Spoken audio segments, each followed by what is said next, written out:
Halo, Boleh lanjut ya? ya Bu. Ya, baik kita lanjutkan untuk katalis heterogen ya. Katalis heterogen yang homogen kemarin sudah dijelaskan sampai sebelum UTS ya. Nah, kita lanjutkan untuk katalis heterogen.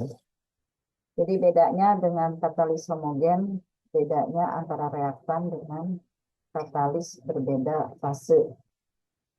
Kalau di homogen kan misalnya cair dengan cair, gas dengan gas.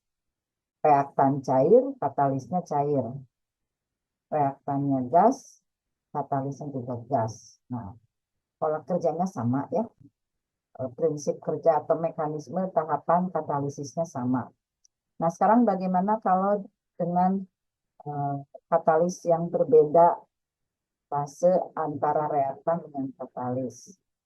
Misalnya reaktannya di sini biasanya cair atau gas dan katalisnya biasanya padat. Nah, berarti kan beda ya. Fasenya reaktan cair atau gas, lalu katalisnya padat.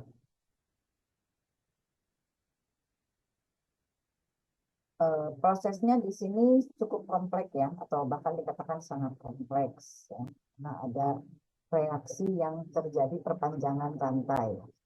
Tapi secara umum tahapnya adalah tahap inisiasi, propagasi, dan terminasi.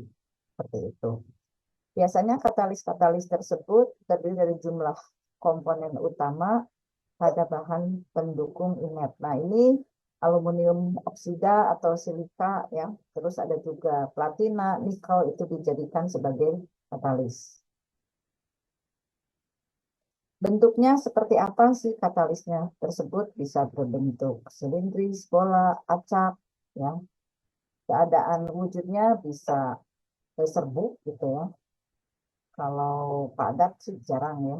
Serbuk bisa berupa kasa itu dijadikan katalis. Nah, prinsip dari katalisis itu sama-sama merupakan reaksi yang berlangsung pada antar muka dua fase ya. Jadi tadi mukanya dari fase padat gitu ya, seperti dilihat dari pemodelan mekanisme katalisis. Di sini ada fase padat ya sebagai katalis, lalu reaktannya gas katakanlah seperti itu. Nah, di mana si katalis yang terbentuk pada tersebut prinsipnya adalah adsorpsi ya. Reaksinya di antar muka. Untuk sistem katalisis heterogen ini banyak digunakan pada proses industri. Keunggulan daripada katalisis heterogen ini lebih mudah dipisahkan tentunya dan relatif stabil pada suhu yang panas ya, juga tekanannya juga relatif tidak usah terlalu tinggi dan banyak digunakan di industri. Baik, untuk langkah-langkah katalis heterogen ini yang pertama adalah difusi ya, difusi daripada suatu reaktan. Kenapa dia berdifusi? Karena dikondisikan dengan tekanan dan suhu tertentu sehingga terjadilah proses difusi yang dari suhu dari konsentrasi tinggi ke konsentrasi rendah. Nah, prosesnya adalah adsorpsi. Yang kedua, setelah difusi menuju permukaan katalis reaktan tersebut, maka reaktan tersebut adalah teradsorpsi dengan cara menempel pada permukaan katalis. Proses penempelan tersebut tentunya dengan interaksi ya, interaksi baik secara kimia walaupun lemah gitu ya, van der Waals ataupun secara fisik. Jadi sifat daripada interaksinya itu lemah. Ya.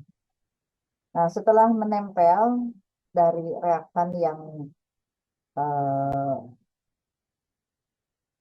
diperlukan untuk melakukan proses katalisis pada tahap berikutnya adalah proses intermediate. Nah, sifat daripada katalis padat ini melemahkan. Setelah menempel, maka dia akan melemah. melemahnya itu yang tadinya molekul yang tidak aktif menjadi molekul aktif. Nah, pada keadaan intermediate ini, maka terjadi reaksi kimia antara reaktan dengan reaktan di permukaan katalis. Nah, setelah terjadi reaksi kimia, di sini energi aktivasi itu lebih rendah. Kenapa? Karena reaktan terfasilitasi untuk melakukan reaksi kimia. Ya, jadi kalau di sini pada tahap intermediate ini keadaannya transisi.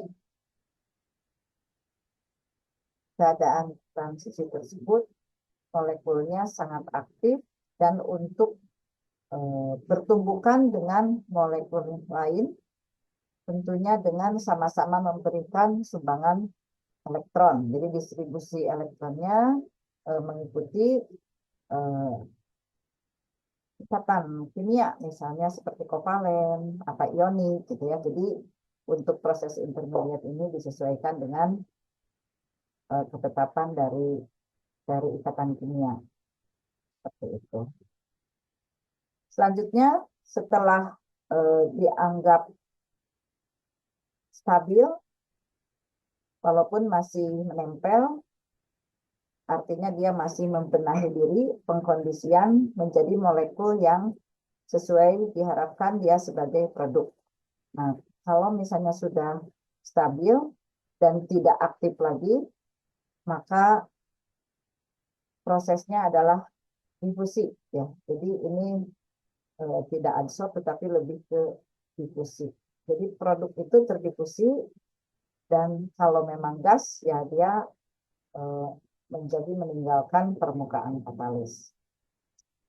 Nah, karena sifat katalis itu bisa dipisahkan, jadi setelah proses pemisahan produk daripada katalis, maka untuk molekul-molekul yang dianggap radikal atau radikal bebas, maka pada permukaan katalis tersebut berulang gitu ya, terjadi reaksi kimia dari tahap awal, dari mulai proses adsorpsi, intermediate, lalu terjadi desorpsi. Begitu seterusnya sampai dihasilkan produk yang diharapkan. Nah, jadi sekali lagi katalis itu bisa dipisahkan ya, tanpa meninggalkan sisa, secara ideal seperti itu. Nah, itu secara umum.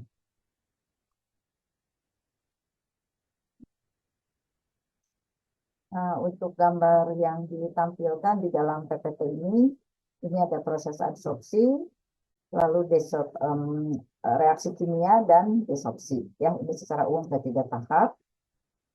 Nah, katalis heterogen di sini beda fase ya.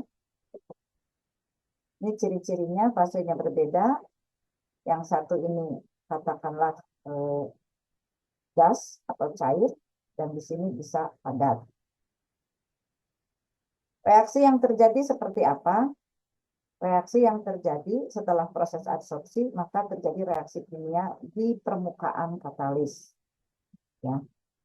Nah, pada saat reaksi kimia yang terjadi di permukaan katalis, di sini antar molekul bertumbukan, gitu ya, antar molekul reaktan.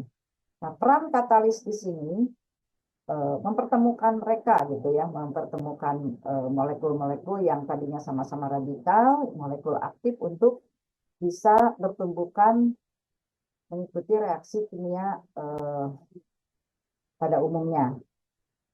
Nah, namun demikian dalam keadaan ini dianggap keadaan transisi ya. Jadi peran katalis itu di sini sebetulnya. Jadi energi aktivasi itu adanya di daerah intermediate. Jadi kan ada sebelah nempel gitu ya, sebelah yang di luar permukaan katalis. Jadi sudah di atas permukaan katalis. Nah, ini artinya ini proses reaksi kimia terjadi. Tapi kalau di proses desorpsi bisa dilihat ini sudah yang satu sudah di atas permukaan katalis, sudah mereka sudah stabil ya. Ini kan CH3 ya, CH3. Terus ini CC gitu ya. Terus ini sudah mengikat H, dan ini baru lepas dari permukaan yang tadinya nempel di katalis si 1H. Seperti itu.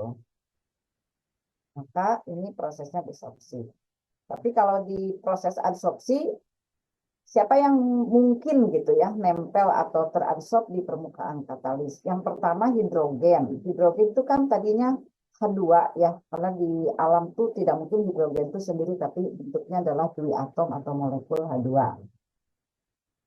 Nah, hidrogen sendiri kan dia memiliki elektron valensi 1 ya. Jadi kalau misalnya bergabung H1 dengan H1 lainnya menjadi HH yang merupakan sebagai H2. Nah, dalam proses adsorpsi mereka lemah gitu ya. Karena berdifusi awalnya lalu teradsorpsi dan H ini menempel pada permukaan katalis. Di sini diasumsikan bahwa ada satu elektron juga yang bisa mengikat, karena H itu butuh ikatan gitu ya, butuh satu ikatan. Kalau dia punya satu elektron, maka di katalis itu dianggap ada satu elektron untuk mengikat H juga, supaya dia teradsorb saja dulu ya, tapi sifatnya di permukaan saja, tidak terserap ke dalam-dalamnya. Begitupun H yang sebelah ini ya. Nah, sementara itu untuk ini kan seperti adisi gitu ya, ada ikatan rangkap pada CC, dan ini ikatan pi ini juga cenderung labil ya. Jadi mudah terjadi pemutusan secara homolitik. Di sini satu ikatan C ada satu elektron, di sini juga satu elektron, sementara kalau yang atas mereka ikatannya masih bergabung. Nah, jadi kemungkinan yang satu ini bisa melekat juga, bukan melekat, menempel kepada permukaan katalis. Nah, ini proses adsorpsi seperti itu. Jadi masing-masing reaktan menempel pada permukaan katalis, gitu ya. Nah, setelah masing-masing menempel pada permukaan katalis, maka terjadi reaksi kimia.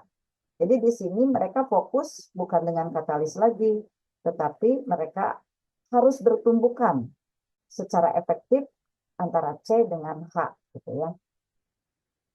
Karena ini H kan satu yang tadinya nempel, karena ada C ya dia lebih fokus dengan C karena sudah pasti ikatannya di sini kovalen.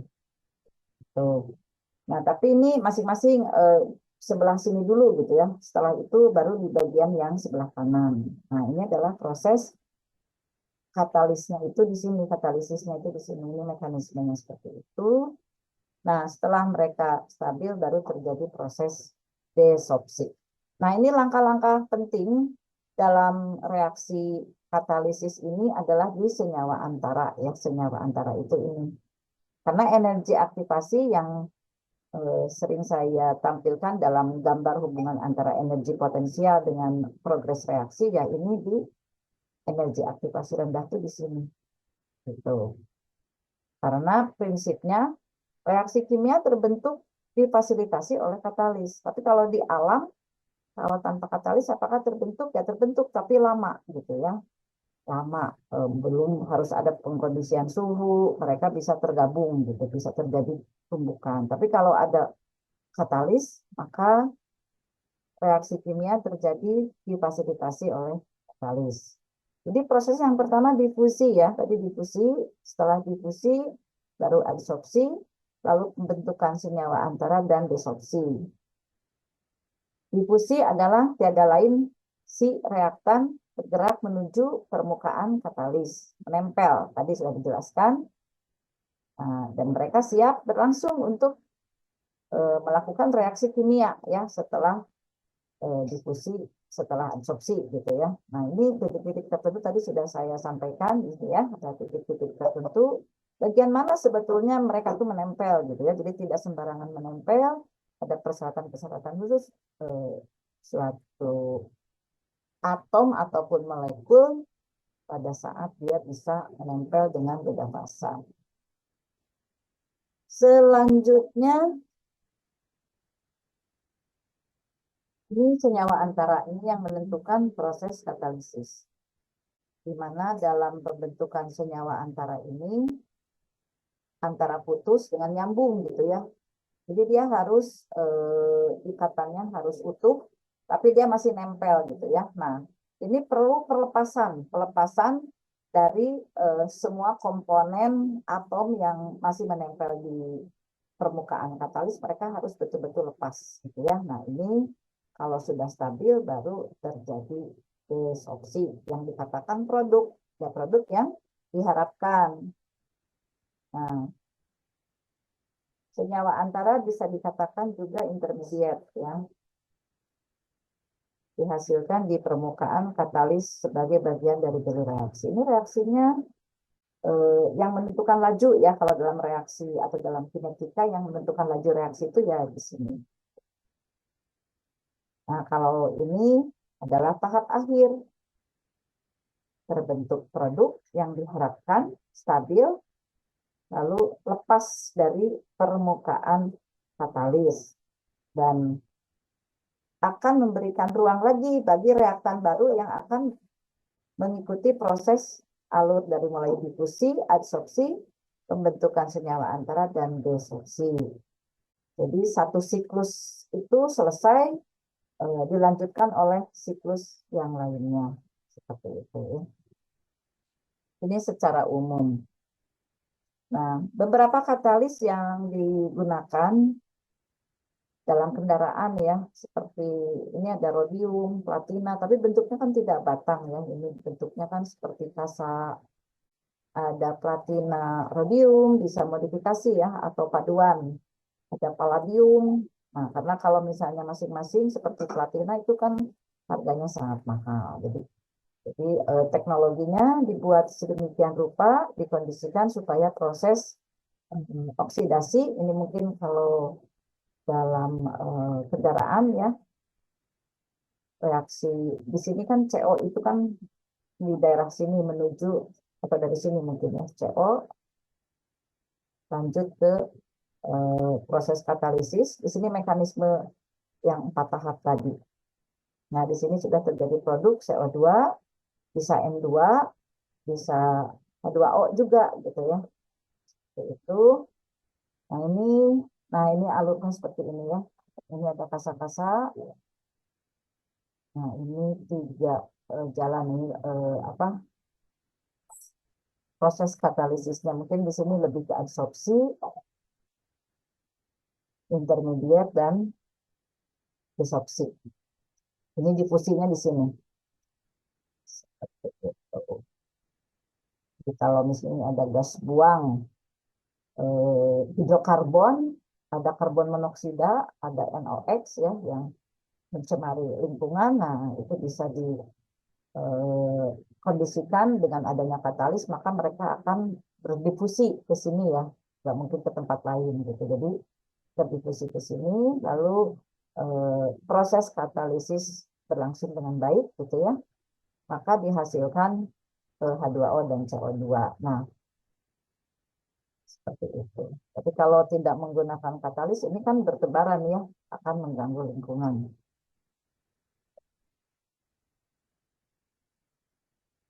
Nah, sifat dari katalis sendiri adalah eh, tentunya efisiensi tinggi, ya. Nah, karena tadi bisa mempercepat reaksi dan bisa bekerja pada suhu dan tekanan tertentu. Nah, ini contohnya kehebatan platina, ya, karena platina itu adalah sebagai logam mulia dengan pasangan bukan logam mulia. Betul, sebagai logam mulia, dia sebagai logam transisi maksudnya, karena ada ini apa konfigurasi elektron antara 4s dan 3d, ya, termasuk nikel. Jadi kalau ada SD itu dia lebih memiliki konduktivitas yang bagus, gitu. Terus kelebihannya juga inert, ya, tentunya lebih tahan terhadap pengotor dan bisa digunakan sebagai katalis karena dia bisa berinteraksi baik senyawa organik terutama, ya, seperti hidrokarbon ini. Nah, karena biaya platina itu cukup tinggi, maka bisa digunakan modifikasi seperti ini, ya. Selain itu nikel, ya. Nah, ini nikel konfigurasinya ini 3D8 4S2, ya, golongan 8B atau grup 10. Nah, biasanya di logam transisi itu adalah memiliki nilai konduktivitas tinggi dan dia berfungsi sebagai logam ya, tahan terhadap korosi dan mudah dilakukan paduan. Katalis seperti nikel ini bisa digunakan sebagai katalis untuk proses hidrogenasi. Hidrogenasi berarti penambahan hidrogen. Karena hidrogen mudah dilemahkan ya, mudah dilemahkan dalam penggunaan katalis. Titik leburnya cukup tinggi ya, dari nikel itu 1455 derajat Celcius ya. Titik tingginya 2913 derajat Celcius, dan ini merupakan sifat termal yang baik. Bisa digunakan atau disintesis atau dibuat ya, bukan disintesis, dibuat sebagai stainless steel, sebagai paduan logam atau alloy ya, bahkan bisa digunakan di industri baterai untuk nikel. Ini contoh nikel yang digunakan sebagai katalis bisa berbentuk seperti ini. Jadi ditemukan oleh Murray ya, 1885-1966. Kemudian laboratoriumnya yang dirintis dari tahun 1926. Nah, nikel ini telah digunakan awalnya dari penggunaan minyak nabati atau konversi minyak nabati menjadi minyak lemak padat. Nah, itu juga menggunakan katalis. Salah satunya untuk aplikasi industri, prosesnya hidrogenasi. Ya, jadi hidrogenasi itu tadi penambahan H2. Tujuannya untuk mengubah minyak yang cair, katakanlah menjadi lemak padat. Aplikasi bisa untuk margarin, untuk kosmetik gitu ya. Untuk parfum juga bisa. Untuk termasuk obat-obatan dan bahan pangan. Juga untuk agrokimia ya, seperti pestisida dan bahan pertanian lainnya. Nah, yang sering kita kenal adalah reaksi hidrogenasi antara asam oleat. Jadi bagaimana konversinya menjadi asam stearat. Reaksi secara umum kita lihat strukturnya ya, atau rumus molekulnya C18H34O2 atau sebagai asam oleat. Dihidrogenasi dengan penambahan H2 pada katalis nikel, dihasilkan produknya adalah C18H36O2 atau kita kenal asam stearat. Ini adalah rumus daripada struktur asam oleat. Apa yang membedakannya ya, kita lihat di sini hanya 34. Sementara di produk adalah 36. Ini sebagai asam stearat. C-nya 18 sama ya, yang membedakan H. Nah, yang kalau ada OH ini kan karboksilat ya. Nah, ini ada ikatan rangkapnya nih antara C-nya ya. C ini di 1, 2, 3, keberapa ini ada C ya. Sementara di sini adalah ikatan tunggal. Nah, seperti itu. Jadi kalau yang ada ikatan rangkap seperti ini mudah untuk di katalisis gitu ya. Menjadi ikatan tunggal. Sebetulnya ini tergantung daripada penggunaannya. Kenapa dikonversi menjadi ikatan tunggal atau diubah dengan penambahan hidrogen? Karena memang untuk minyak-minyak yang cair ini, karena ini jenuh ya, ini tak jenuh, ini merupakan senyawa yang jenuh, maka ini lebih stabil. Dan ini banyak digunakan untuk aplikasi kita dalam kehidupan sehari-hari.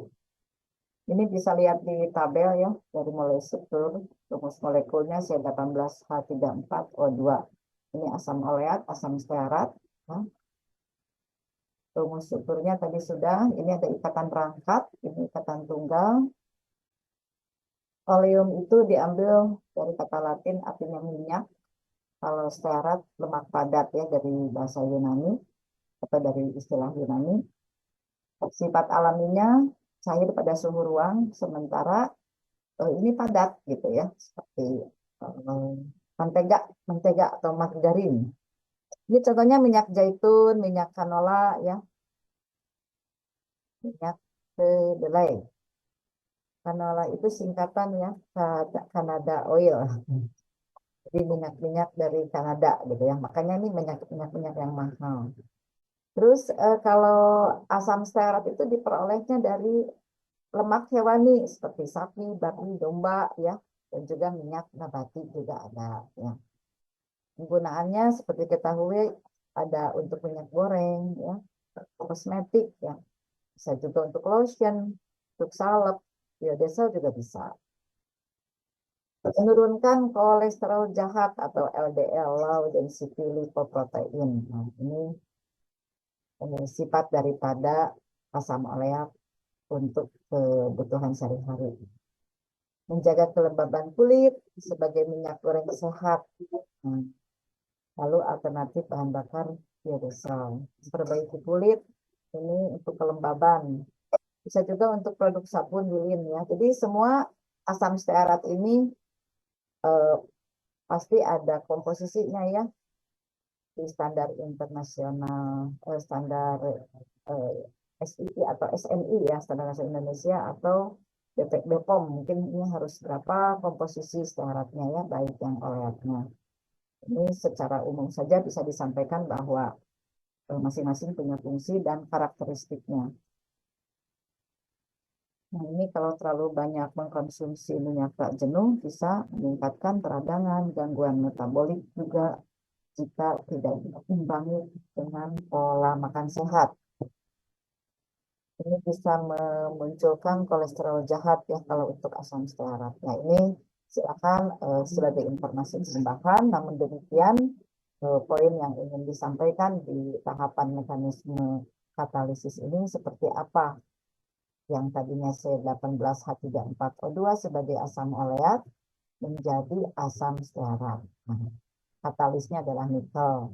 Jadi nikel itu sudah disampaikan keistimewaannya karena dia sebagai logam transisi.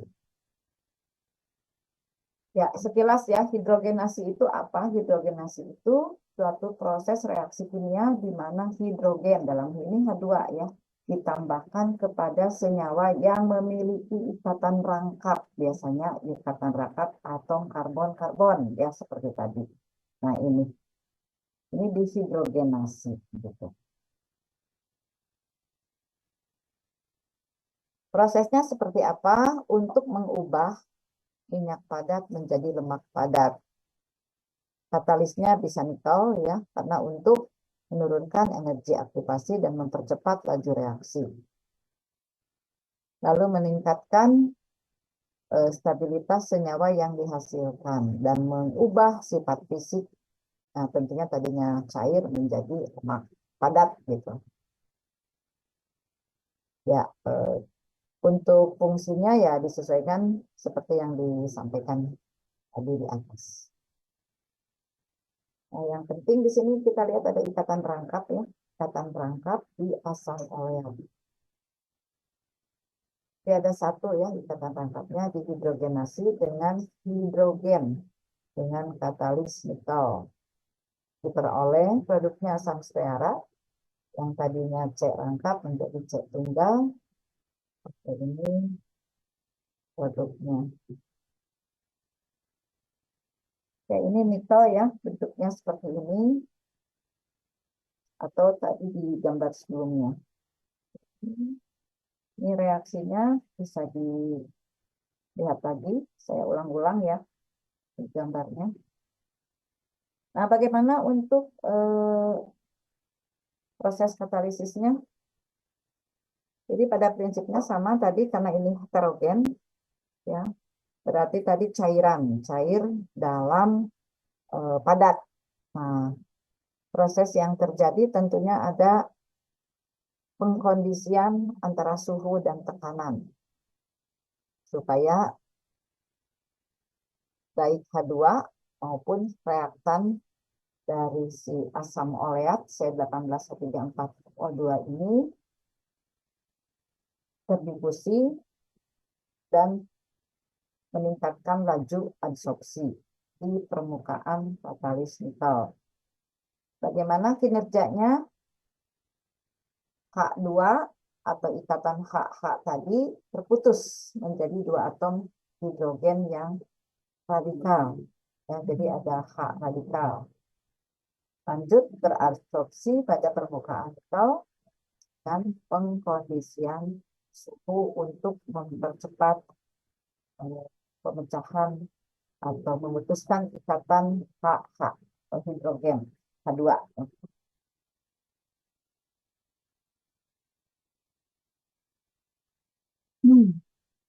Nah, bagaimana selanjutnya interaksi antara hidrogen dengan ikatan rangkap CC tadi?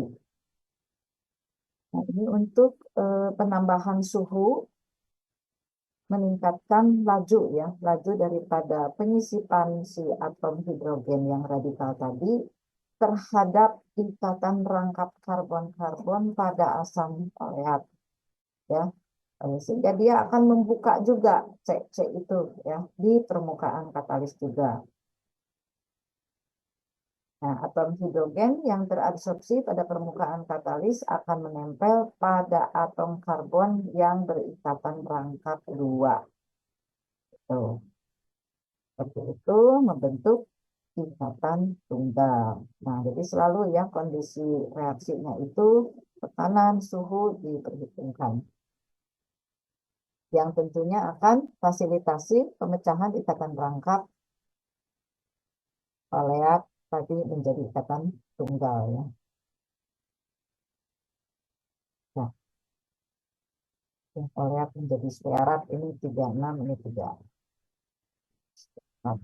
Ya, 36 ya. Yang tadinya 34 menjadi 36. Karena kehadiran atom 2H sementara ini menjadi ikatan tunggal. Energi aktivasinya berapa? Di antara 40 sampai 70 kilojoule per mol.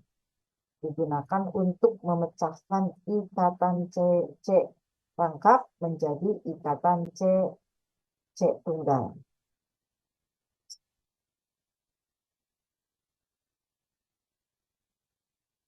Jadi pengaruh ikatan elektron bebas 3D dan 4S ya bergerak bebas pada permukaan katalis sehingga elektron sebagai konduktif ya. Nah, sementara itu terjadi interaksi elektron yang ada satu elektron di atom hidrogen bisa melekat pada atom nikel gitu ya.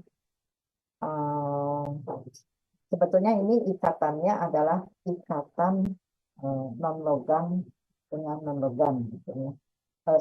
Ikatan logam dengan non logam. Kalau non logam itu sebenarnya ikatannya ionik, tapi di sini lebih tepatnya mereka interaksinya lemah gitu. Artinya ketika hidrogennya memiliki satu elektron, otomatis katalisnya juga memfasilitasi satu elektron juga untuk hidrogen, walaupun sementara gitu ya.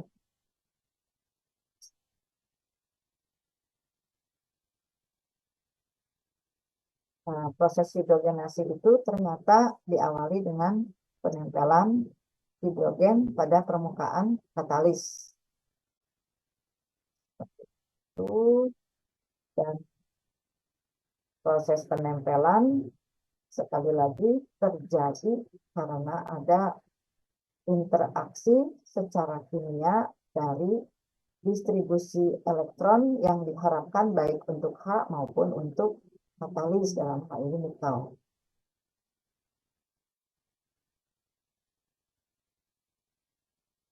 Ya antara nikel hidrogen, lalu ikatan HH ini pecah teradsorpsi di permukaan nikel.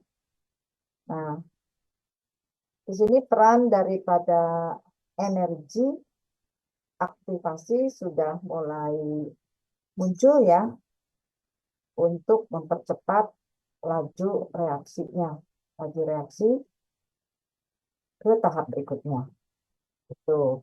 Nah, karena atom tadi H-nya itu dia sangat reaktif, ya, walaupun sudah menempel, tetapi ketika, nah ini kan sudah menyisip ya di dalam, sebentar, ini dalam nikel dulu. Nah, karena dia H-nya adalah sangat reaktif, ada satu elektron, walaupun sudah menempel, teradsorpsi pada nikel, lalu dia akan memicu ikatan rangkap membuka gitu ya, membuka pada senyawa asam oleat. Nah, yang selanjutnya dimungkinkan akan terjadi ikatan tunggal karena ada pemicu daripada radikal. Ini dikatakan proses hidrogenasi daripada penyisipan H terhadap C4. Nah, selanjutnya desorpsi. Nah, kalau sudah desorpsi, kalau ini dikatakan ini ya, pecahan ini dikatakan intermediate. Kalau ini absorpsi, ini sudah ke tahap keadaan transisi atau intermediate. Lalu desorpsi. Tentunya kalau di antara senyawa asam stearatnya, ini asam stearat yang ini sudah terbentuk ya, maka terjadi proses desorpsi. Desorpsi. Nah, tentunya untuk proses katalisis ini yang diperhatikan adalah kondisi reaksi untuk proses hidrogenasi. Jadi suhunya harus berapa, tekanannya harus berapa, gitu ya. Terus energi aktivasinya juga harus berapa. Ini kan sekitar 40 sampai 70. Tekanan 1 sampai 5, suhunya 160 sampai 200.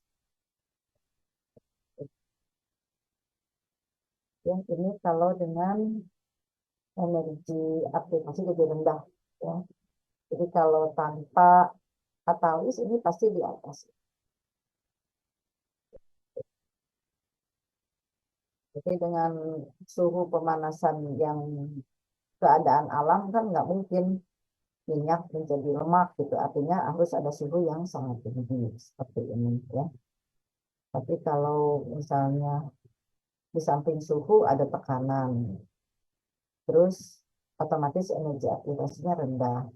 Nah, kalau ini sudah punya kondisi seperti ini, ya harus ada katalis gitu ya. Jadi seperti disampaikan di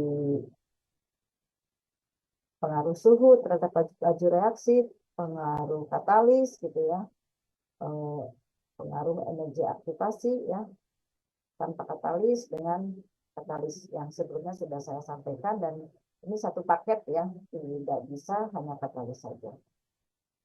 Misalkan dengan katalis, oh ya sudah gitu, tapi harus ada tekanan tertentu. Nah, pemodelan daripada reaksi hidrogenasi asam oleat menjadi asam stearat. Ini ada tahap 1-3 ya.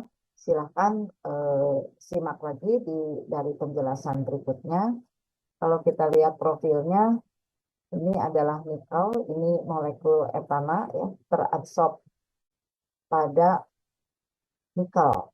Nah, karena di sini sudah ada hidrogen ya, ini H2. Nah, ini H2 juga menempel. Jadi ini menempel, ini juga menempel H2. Sebetulnya ini ada H2 itu berikutnya, termasuk sudah antri gitu ya, tetapi proses secara umum seolah satu-satu seperti ini.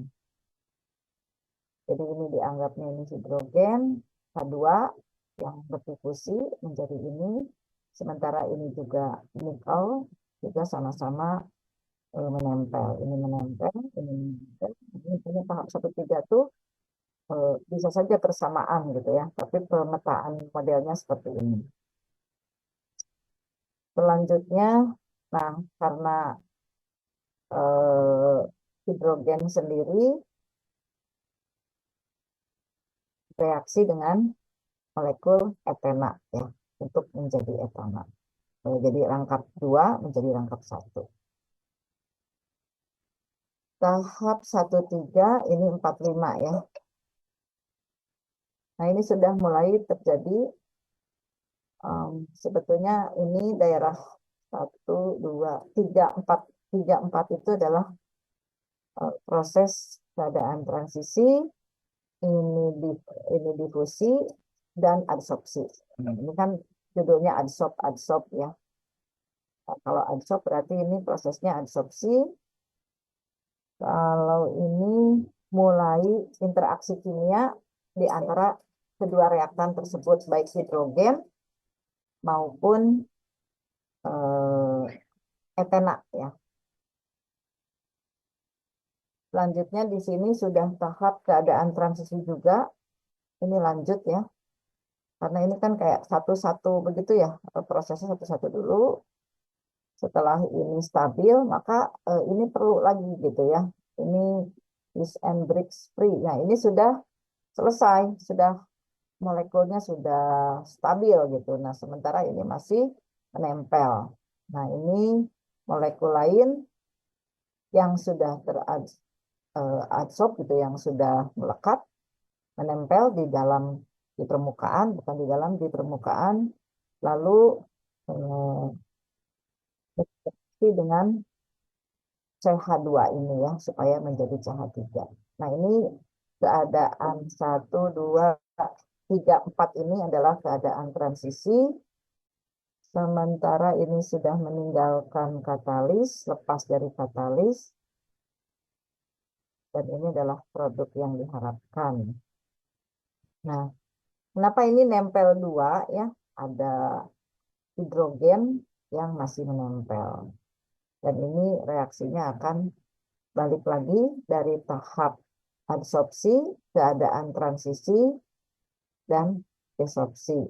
Seterusnya dari tahap adsorpsi, keadaan transisi, dan juga ke tahap desorpsi. Jadi seperti itu. Nah, produk akhirnya adalah tadi asam stearat yang dimaksud adalah C18H36O2 sebagai asam yang jenuh, ikatan rangkapnya jenuh, ya, atau memiliki ikatan tunggal, dan ini stabil di suhu kamar dalam bentuk memadat. Seperti itu. Ini asam stearat lebih stabil ya, lebih padat dibandingkan oleat. Oke, industri atau aplikasinya ini banyak sekali seperti tadi yang disampaikan sebelumnya, ya, bisa untuk margarin, bisa untuk kosmetik baik yang oleat maupun stearat. Bisa industri makanan, kosmetik, dan lain-lain.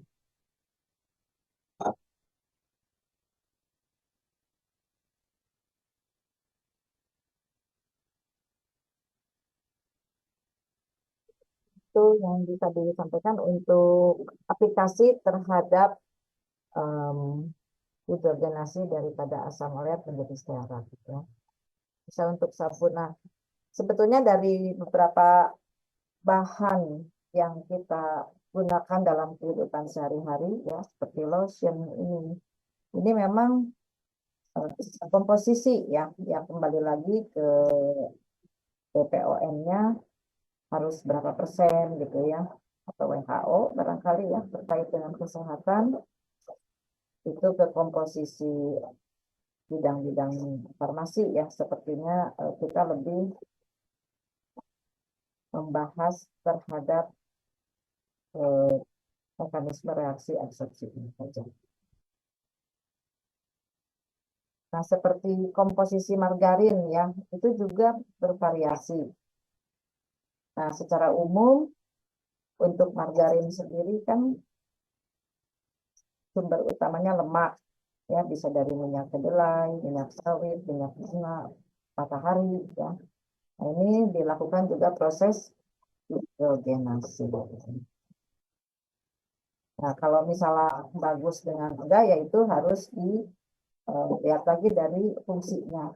Gitu ya, jangan sampai tadi ada kolesterol yang jahat gitu ya, ada yang low atau yang tinggi gitu ya. Nah, itu disesuaikan dengan kebutuhan dalam penggunaan atau fungsinya di industri tersebut. Nah, sebetulnya fungsi daripada pengetahuan katalis terhadap industri, mereka akan bagaimana katalis bisa bekerja efektif, biaya rendah, mungkin begitu ya.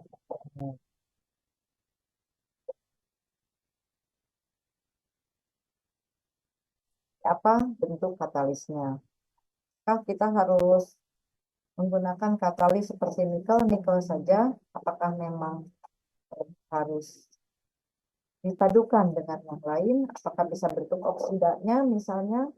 Apakah harus pakai sisi aktif supaya untuk lebih mempercepat laju reaksi kimia, gitu ya.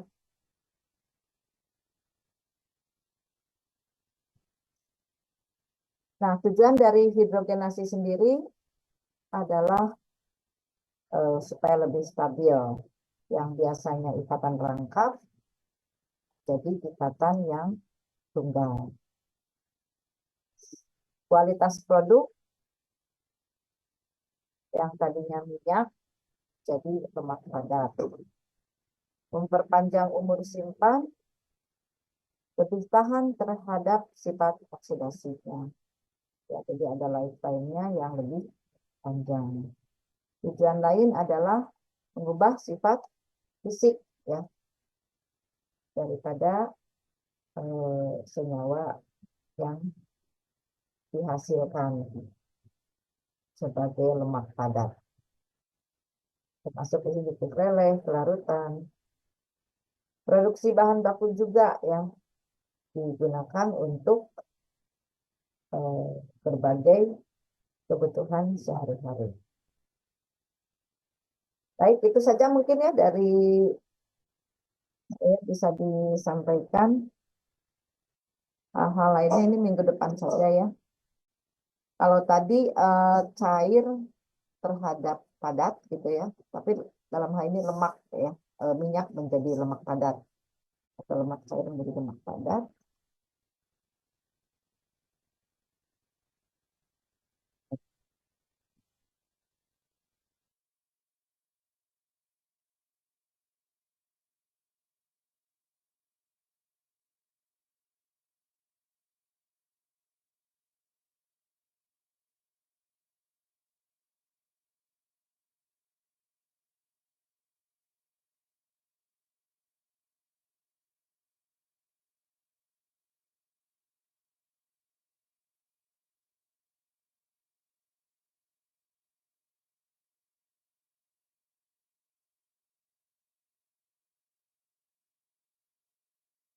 Untuk minggu depan, Ibu coba jelaskan untuk bagaimana katalis heterogen tahapannya untuk contoh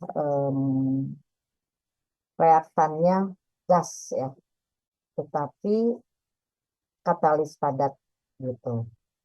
Ya. Seperti itu mungkin adik-adik mahasiswa, semoga masih tidak lelah. Atur nuhun, silakan kalau bisa didiskusikan, ada yang mau ditanyakan. Belum ada Ibu. Baik, siap kalau begitu. Hatur nuhun ya semuanya, mangga dipelajari lagi terkait dengan bahan-bahan yang belum disampaikan, ini bisa disampaikan di waktu berikutnya. Hatur nuhun semuanya. Terima kasih, Bu. Terima kasih, Bu. Kami Terima kasih, Bu. undur diri ya. Assalamualaikum. Waalaikumsalam. Waalaikumsalam.